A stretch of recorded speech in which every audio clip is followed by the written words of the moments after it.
আজ আমি আপনাদের সাথে শেয়ার করব একটা নতুন রেসিপি, ড্রাই চিলি ভিন্ডি। তার জন্য আমি ভিন্ডিকে এরকমভাবে কেটে নিয়েছি ছোট ছোট পিস করে। আর এখানে আদা রসুনের পেস্ট, কর্নফ্লাওয়ার আর ময়দা দিয়ে একটা ব্যাটার বানিয়ে রেখেছি। আর এখানে চিলির জন্য টমেটো সস, সয়া সস, গোলমরিচের গুঁড়ো আর চিলি সসের একটা মিক্সড ব্যাটার বানিয়ে রেখেছি। আর এখানে রয়েছে green chilli, red chilli chop করা, আর টমেটো কুচি, পেঁয়াজ কুচি, আদা রসুন চপ করা আর একটু লেবুর টুকরো। এবার আমি এই কর্নফ্লাওয়ারের ব্যাটারের মধ্যে ডুবিয়ে ভিন্ডিগুলোকে হালকা আঁচে ভেজে নেব।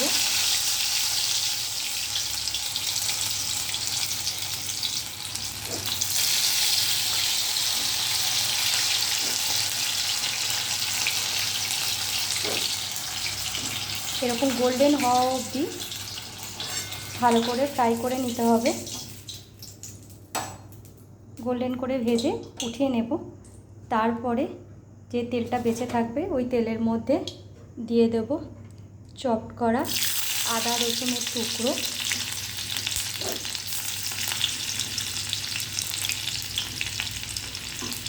লঙ্কা কুচি, একটু অল্প একটু ফ্রাই হতে দেব।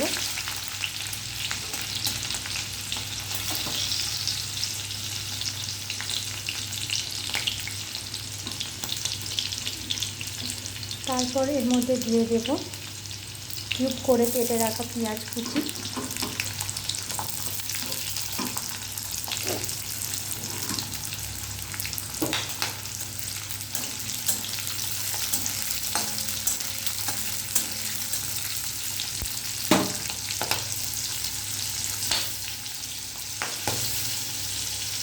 দিয়ে দেবো অল্প পরিমাণে নুন,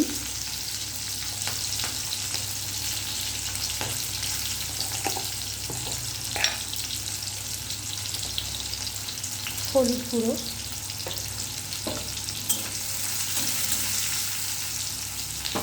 এরপর অল্প নাড়াচাড়া করে দিয়ে দেবো টমেটো কুচি,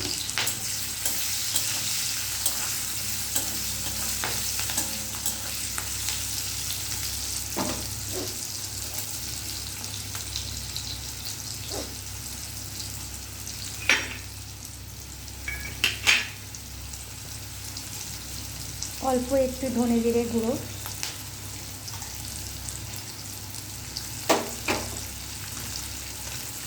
অল্প একটু কাশ্মীরি লঙ্কার গুঁড়ো। আর এখানে আগে থেকে যেটা বানিয়ে রেখেছি টমেটো সস, সয়া সস, গোলমরিচের গুঁড়ো আর চিলি সস 1 চামচ, টমেটো সসটা 2 চামচ আর বাকি সব 1 চামচ, আর গোলমরিচটা অল্প মানে সামান্য পরিমাণ মতো এই ব্যাটারটার মধ্যে দিয়ে দেবো।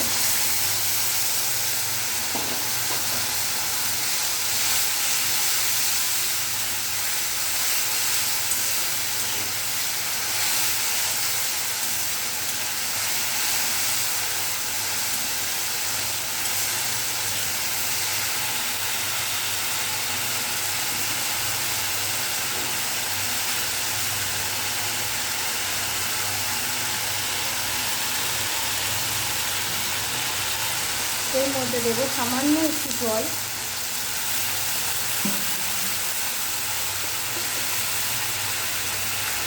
অল্প একটু চিনি। যেহেতু সসের মধ্যে নুন আছে, সয়া সস দিয়েছি, তাই অল্প একটু স্বাদ মতো নুন।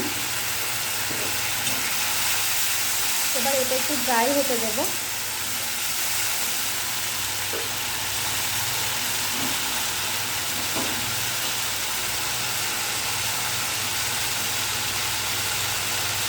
এরপর এর মধ্যে দিয়ে দেবো আগে থেকে কর্নফ্লাওয়ারের ব্যাটারে ভেজে রাখা ভিন্ডিগুলো।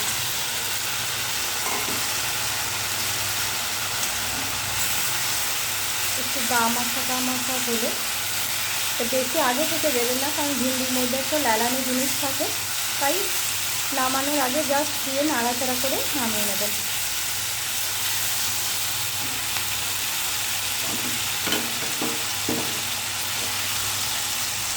এই দেখুন কত সহজেই রেডি হয়ে গেল ড্রাই চিলি ভিন্ডি। একবার অন্তত ট্রাই করে দেখতে পারেন, অন্যরকম রেসিপি। নিশ্চয়ই সবার ভালো লাগবে।